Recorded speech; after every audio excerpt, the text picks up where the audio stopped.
Hello students, welcome back. આજના આ લેક્ચરની અંદર આપણે અલગ અલગ આધારોના આધારે પુષ્પના વિવિધ પ્રકારો વિશે અભ્યાસ કરીશું. તો સૌપ્રથમ આપણે જોઈએ છીએ પુષ્પોમાં સમમિતિ. હવે સમમિતિનો મતલબ શું છે કે તમે કોઈ એક મધ્ય ધરીમાંથી પસાર થતી રેખા દોરો કે જે આખા પુષ્પને બે સરખા ભાગોમાં વિભાજિત કરી શકે છે કે નથી કરી શકતી.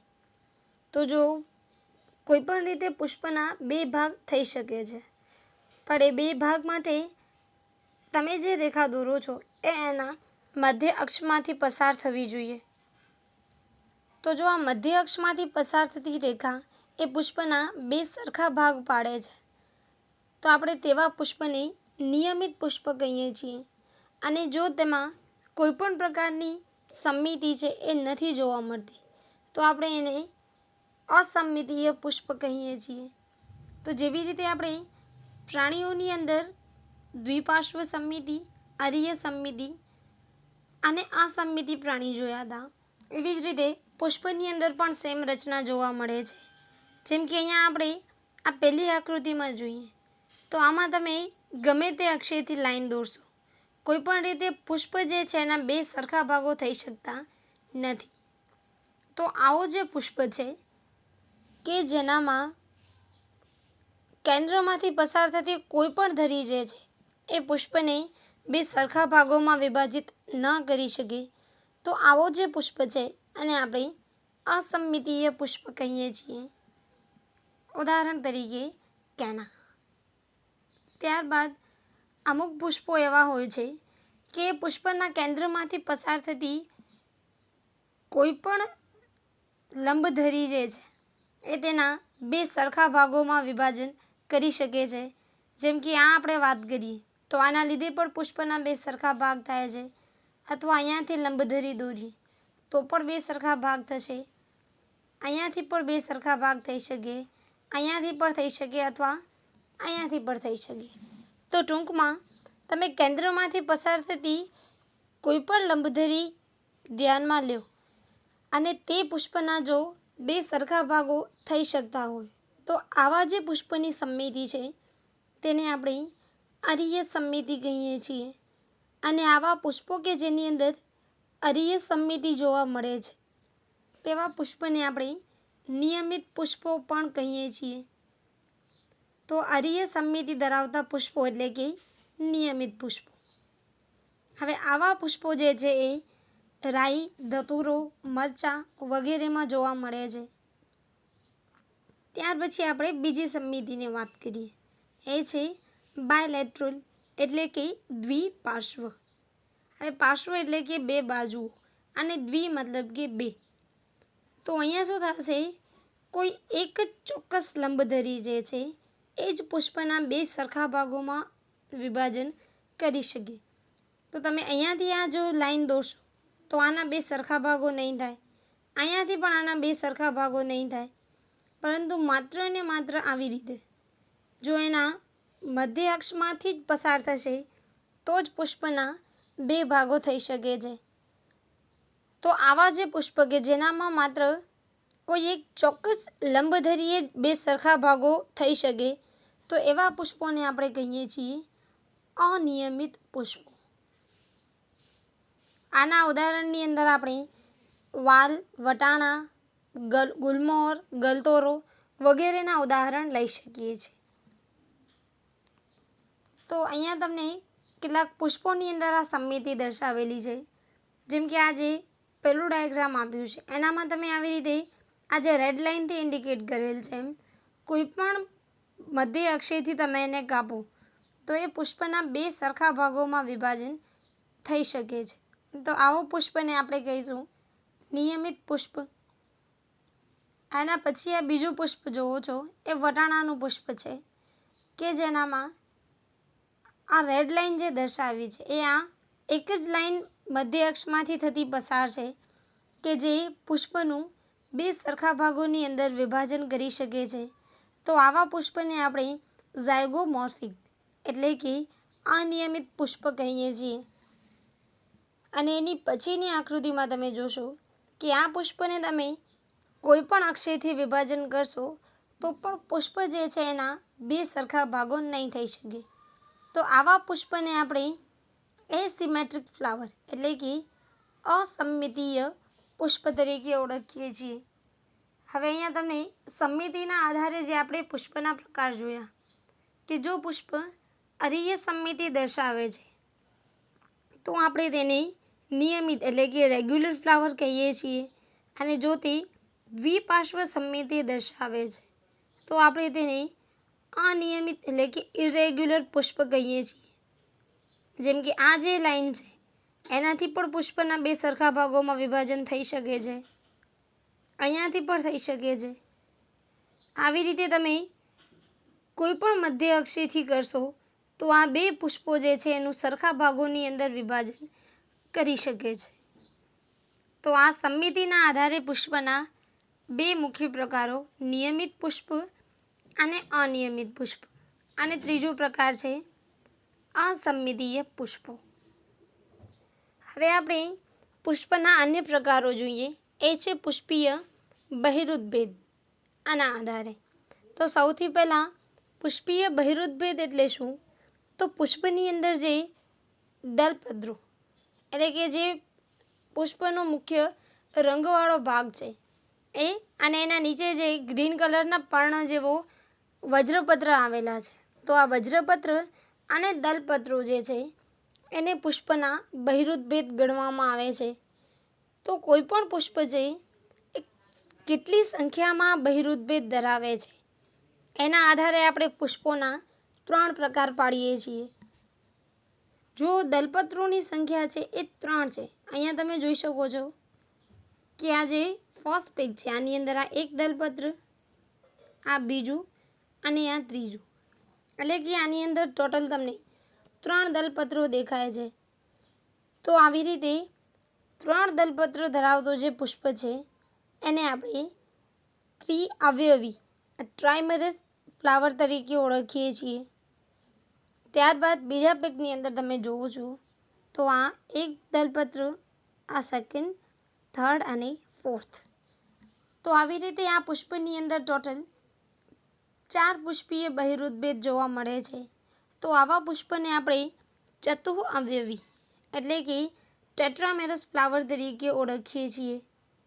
ત્યારબાદ થર્ડમાં તમે જોશો તો આની અંદર આ ફર્સ્ટ દલપત્ર, સેકન્ડ, થર્ડ, ફોર્થ અને આ ફિફ્થ, એટલે કે પુષ્પીય બહિરુદભેદ છે એ 5ના ગુણાંકની અંદર છે.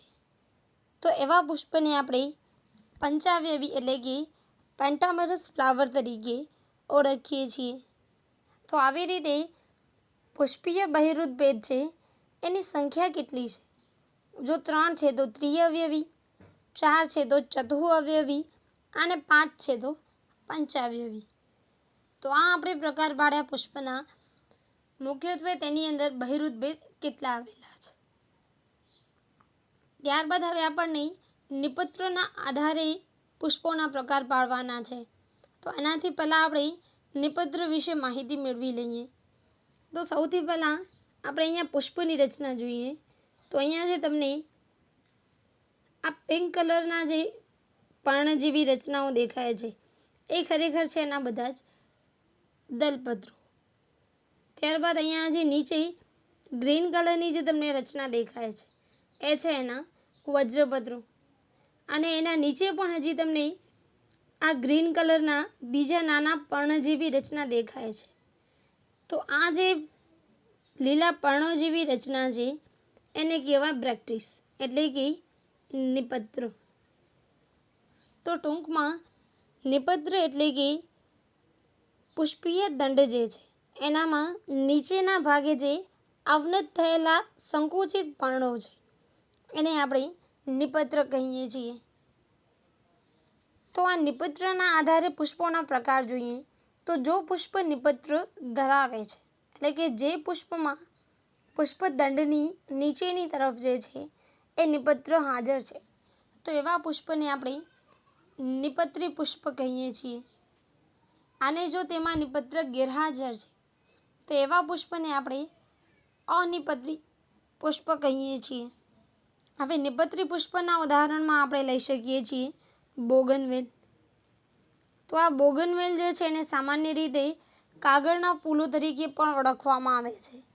અને આ જે બોગનવેલ છે તમે તમારી આજુબાજુ અથવા તો તમે ક્યાંકથી પસાર થતા હશો ત્યારે જરૂર જોયું હશે. તો આની અંદર આજે તમને પિંક કલરના પર્ણો જેવી રચનાઓ દેખાય છે બધી, એ એના નિપત્રો છે. અને અહીંયા વચ્ચેની તરફ આજે તમે વ્હાઇટ કલરની નાની રચના જોવો છો, એ ખરેખર એના પુષ્પો છે.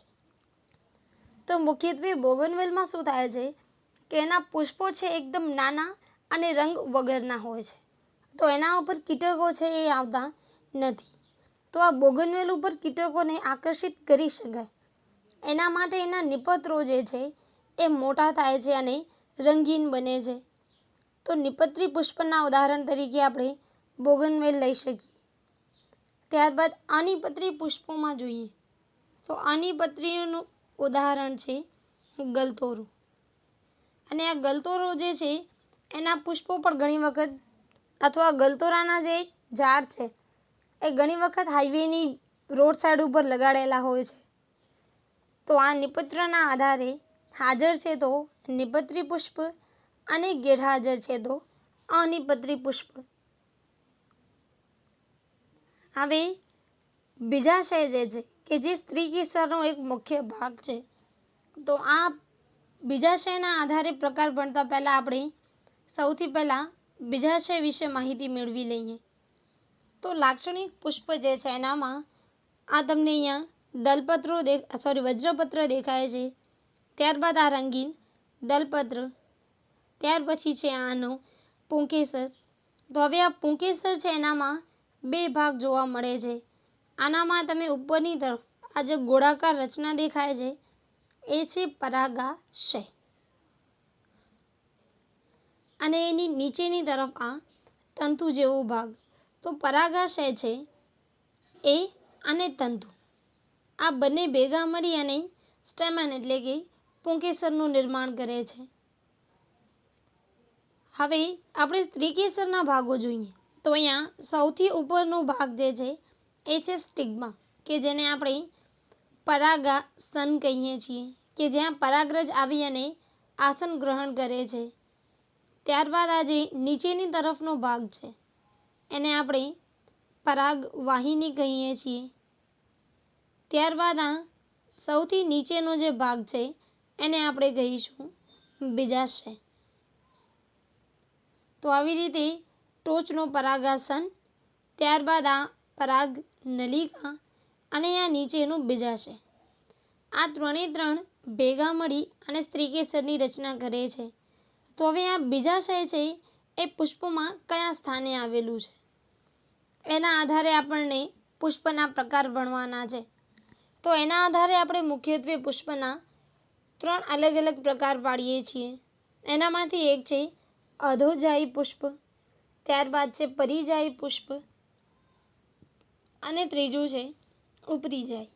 હવે અધોજાયી પુષ્પને આપણે હાઇપોગાયનસ ફ્લાવર કહીએ છીએ, ત્યારબાદ પરિજાયીને પેરિગાયનસ ફ્લાવર અને ઉપરીજાયીને એપિગાયનસ ફ્લાવર. હવે આપણે આ દરેક પુષ્પની ડિટેલમાં રચના જોઈએ.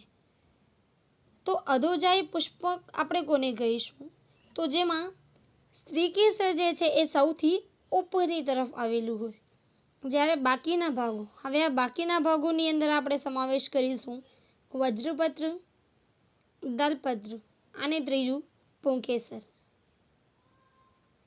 તો આ ત્રણની સરખામણીમાં સ્ત્રીકેસર છે એ સૌથી ઉચ્ચ સ્થાને આવેલું હોય છે. તો અહીંયા તમે આકૃતિમાં જોશો તો આ જે ભાગ છે એ છે સ્ત્રીકેસરનો અને આ ભાગ છે એ પુંકેસર, ત્યારબાદ આ દલપત્ર અને અહીંયા વજ્રપત્ર.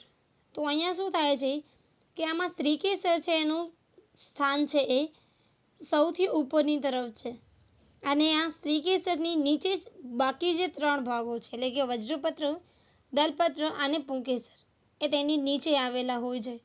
તો આવો જે પુષ્પ છે એને આપણે હાઇપોગાયનસ એટલે કે અધોજાયી પુષ્પ કહીએ છીએ.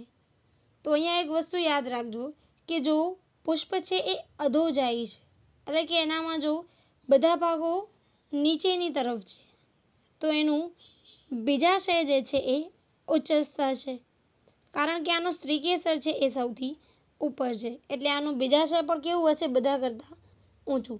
તો જો પુષ્પ અધોજાયી છે તો એનું બીજાશય છે એ હંમેશા ઉચ્ચસ્થ હશે. હવે આના ઉદાહરણ જોઈએ તો આપણે રાઈ, જાસૂદ, રીંગણ આ બધાના જે પુષ્પો છે એ અધોજાયી હોય છે.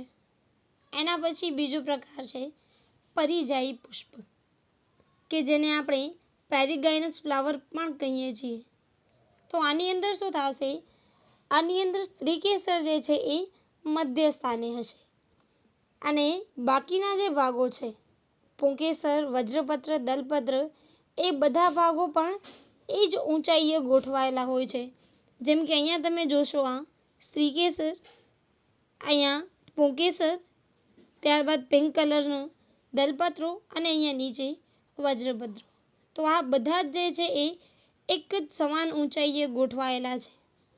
તો આવો જે પુષ્પ છે એને આપણે પરિજાયી એટલે કે પેરીગાઇનસ ફ્લાવર તરીકે ઓળખીએ છીએ. તો ટૂંકમાં પરિજાયી પુષ્પ એટલે કે જેમાં સ્ત્રીકેસર છે એ મધ્ય સ્થાને ગોઠવાયેલું હોય અને પુષ્પના જે અન્ય ભાગો છે એ પણ એ જ ઊંચાઈએ ગોઠવાયેલા હોય. તો હવે જો પુષ્પ પરિજાયી છે તો આનું જે બીજાશય છે એ અર્ધ અધસ્થ હોય છે, અથવા આને ઘણી વખત અર્ધ ઉચ્ચસ્થ પણ કહે છે, કારણ કે આનામાં બીજાશય જે છે એ નથી એક્ઝેક્ટ ઉપર હોતું કે નથી નીચે હોતું, એ પણ મધ્યમાં જ ગોઠવાયેલું હોય છે. એટલે આપણે તેને અર્ધ અધસ્થ અથવા તો અર્ધ ઉચ્ચસ્થ પણ કહીએ છીએ.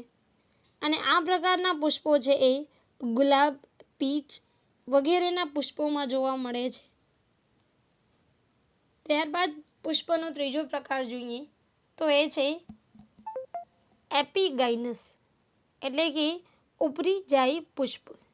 હવે ઉપરીજાયી પુષ્પોમાં શું થાય છે?